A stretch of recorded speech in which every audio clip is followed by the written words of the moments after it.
கர்த்தருடைய நாமம் மகிமைப்படுவதாக. இந்த புதிய நாளுக்காய் கர்த்தரை நன்றியோடு ஸ்தோத்திரிக்கிறேன். இந்த புதிய நாளின் தியானத்துக்காய் எடுத்துக்கொண்ட வசனம் சங்கீதம் 145 14வது வசனம்.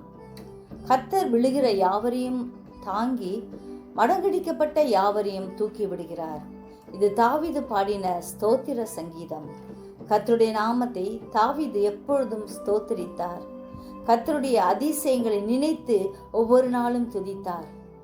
நாமும் ஒவ்வொரு நாளும் ஆண்டவருடைய அதிசயங்களை நினைப்போம். ஒவ்வொரு நாளும் அவரை துதிப்போம். கர்த்தர் இரக்கமும் மன உருக்கமும் நீடிய சாந்தமும் மிகுந்த கிருபையும் உள்ளவர்.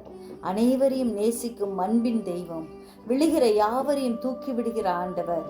தம்மை நோக்கி கூப்பிடுகிற யாவருக்கும் உண்மையாய் அவரை நோக்கி கூப்பிட்டால் பதிலளிக்கிற தெய்வமாயிருக்கிறார். எப்பொழுதும் கர்த்தருடைய துதியை நம் வாயினால் சொல்லி அறிக்கை செய்வோம். நம்மை குழியிலிருந்து தூக்கி விடுகிற ஆண்டவரை நோக்கி பார்ப்போம். குருடரின் கண்களை திறக்கிற ஆண்டவர் நம் மனக்கண்களை திறந்து அவரையே நோக்கி பார்க்க கிருபை செய்வாராக. நம் கால் சறுக்கும் போது அவர் கிருபை நம்மை தாங்கும் என்பதை மறந்து விடாமல் அவரையே பற்றி கொள்வோம். ஜெபிப்போமா? ஜெபிக்கிறதான் நல்ல இயேசுவே, அருமையான நாளிலும் எங்கள் அனைவரையும் உடைய கருத்தில் ஒப்பு கொடுக்கிறோம். கர்த்ததாமே எங்களை வழி நடத்துவீராக.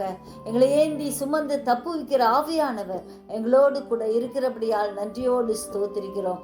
தாய் தேற்றுவது போல தேற்றுகிற தேற்றவாளன் ஒவ்வொரு நாளும் எங்களை பாதுகாப்பதற்காக உம்மை நன்றியோடு ஸ்தோத்திரிக்கிறோம். என் கிருபை உனக்கு போதும் என்று சொன்னீங்களே, உங்கள் கிருபை எங்களுக்கு போதுமானதாக இருக்கிறபடியால் நன்றி செலுத்துகிறோம்.